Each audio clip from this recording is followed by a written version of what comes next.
Assalamualaikum semuanya. Di sini kami dari kelas genap kelompok 13 akan mempresentasikan tentang teknologi penggorengan daging. Kelompok 13 ini terdiri dari saya, Saptahatmi Herlina, Amirah Raniah, Salma Hanifah, dan Puspita Dian. Pada presentasi kali ini kami akan membahas tentang jenis-jenis penggorengan pada daging sapi, kemudian perubahan organoleptik, perubahan nilai gizi, dan pengaruh parameter. Selamat menyaksikan.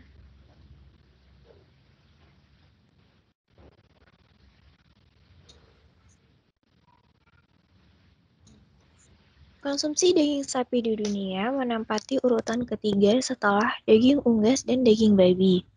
Konsumsi daging sapi yaitu sebanyak 6,4 kg per kapita, konsumsi daging unggas sebanyak 14 kg per kapita, dan daging babi sebanyak 12,2 kg per kapita.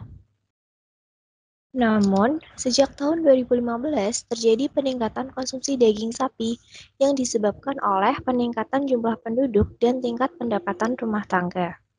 Konsumsi daging sapi dapat dipengaruhi oleh warna, kandungan lemak intramuskular, asam lemak baik, keempukan, kandungan air, rasa, dan aroma. Next.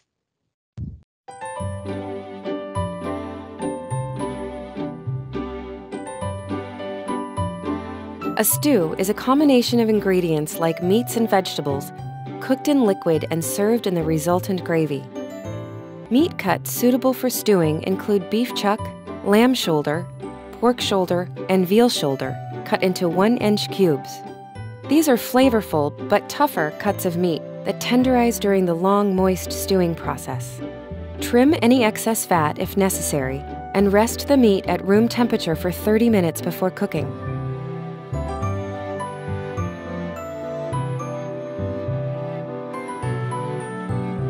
Heat olive oil in a large stock pot over medium-high heat. Add the first half of the meat to brown it. Browning the meat is where the rich flavor of the stew begins. Overcrowding the pot will cause the meat to steam rather than brown, so work in batches that fit comfortably in your pot. Add a small amount of salt and pepper to the meat as it cooks, while frequently turning for even browning. After all the meat is browned and removed from the pot, add flavorful aromatics such as chopped onions, carrots, and garlic, and cook for about 10 minutes until the vegetables are soft.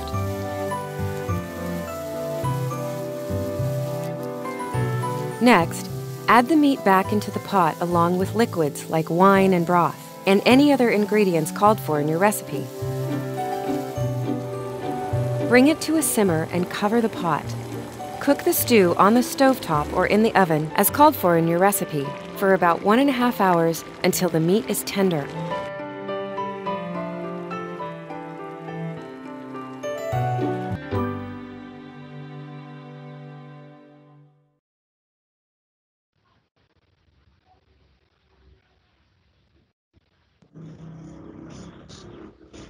Nah, penggorengan terdapat beberapa metode, di antaranya pan frying dan deep fat frying.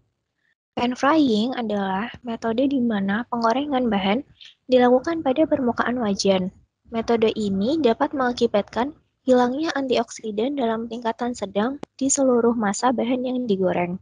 Namun, zat fenolik dalam minyak goreng akan teroksidasi hingga ke lapisan bawah yang tipis.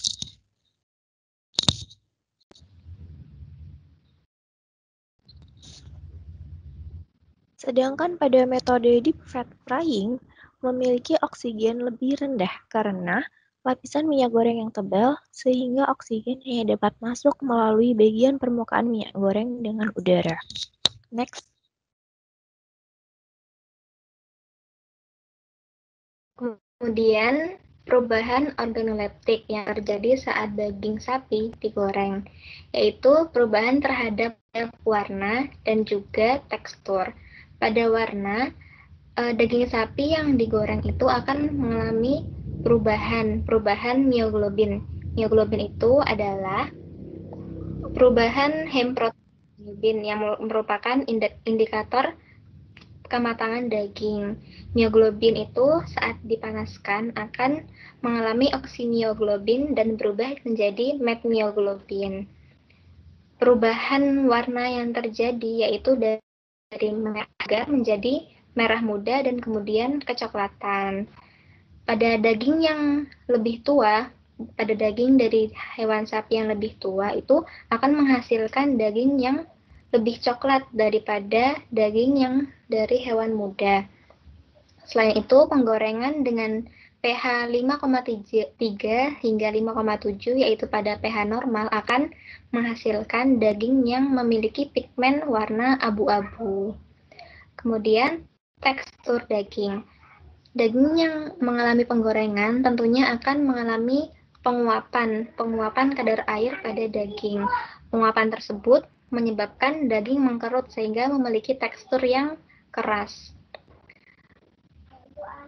Saat mengalami pemanasan, permukaan daging akan membentuk kerak yang akan menghalangi kelembapan dan perpindahan lemak sehingga hasil gorengan daging akan lebih crispy di luar namun di dalam memiliki tekstur yang lembut. Selanjutnya, perubahan nilai gizi. Yang pertama adalah denaturasi protein.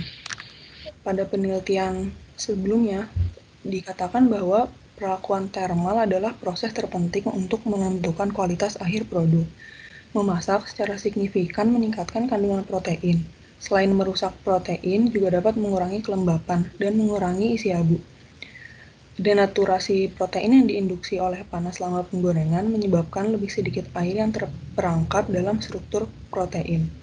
Peningkatan kandungan protein sejalan dengan penurunan kelembapan. Yang kedua, ada penurunan kadar air.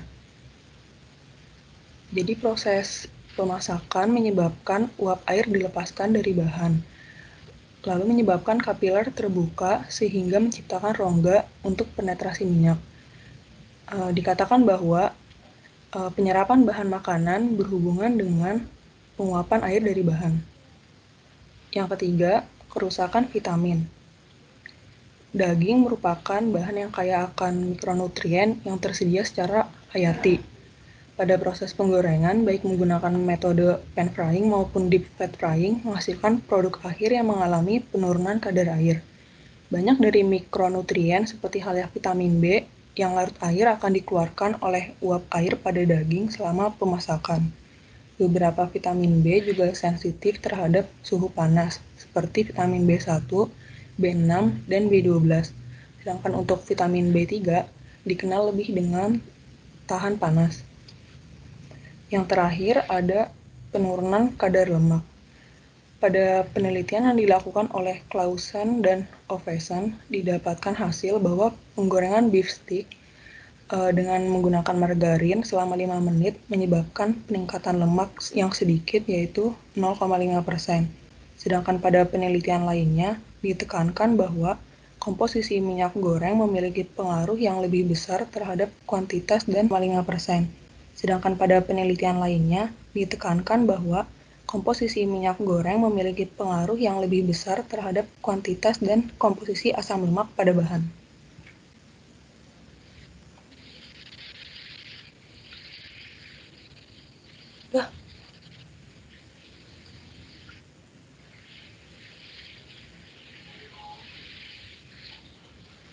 Cepetan nggak sih?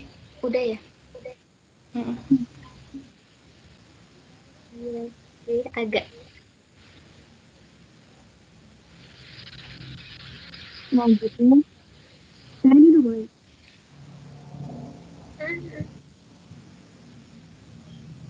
Ulangi. Oke. 1, 2, 3. Selanjutnya terdapat pengaruh parameter pada penggorengan. Yang pertama itu ada suhu. Nah, saat menggoreng, terdapat 4 suhu yang menunjukkan tingkat kematangan daging sapi, yaitu suhu internal 60 derajat Celcius dengan hasil daging berwarna merah yang tingkat kematangannya very rare. Lalu ada suhu internal 65 derajat Celcius dengan hasil daging berwarna merah dan abu-abu yang tingkat kematangannya medium rare. Selanjutnya terdapat suhu internal 70 derajat Celcius yang tingkat kematangannya medium dan suhu internal 75 derajat Celcius yang tingkat kematangannya well. Nah, metode memasak di rumah yang paling baik itu yaitu pada suhu internal 80 derajat Celcius karena menghasilkan warna yang baik. Maka dari itu, suhu penggorengan ini akan mempengaruhi warna dan penetrasi minyak. Lalu selanjutnya terdapat pH. pH daging ini merupakan indikasi penting dari keadaan fisik atau protein pada daging yang digoreng. pH normal untuk penggorengan daging yaitu pada pH 5,3 sampai 5,7 yang menyebabkan pembentukan pigmen abu-abu daging yang dimasak. Terdapat pula peningkatan pH yang tajam sehingga pH lebih besar. Nah, peningkatan pH ini terjadi pada penggorengan dengan metode pan-fried yang menunjukkan bahwa protein lebih didenaturasi, sehingga dapat membuat perubahan warna pada daging sapi. Mungkin sekian dari kelompok kami. Mohon maaf bila ada kesalahan. Wassalamualaikum warahmatullahi wabarakatuh.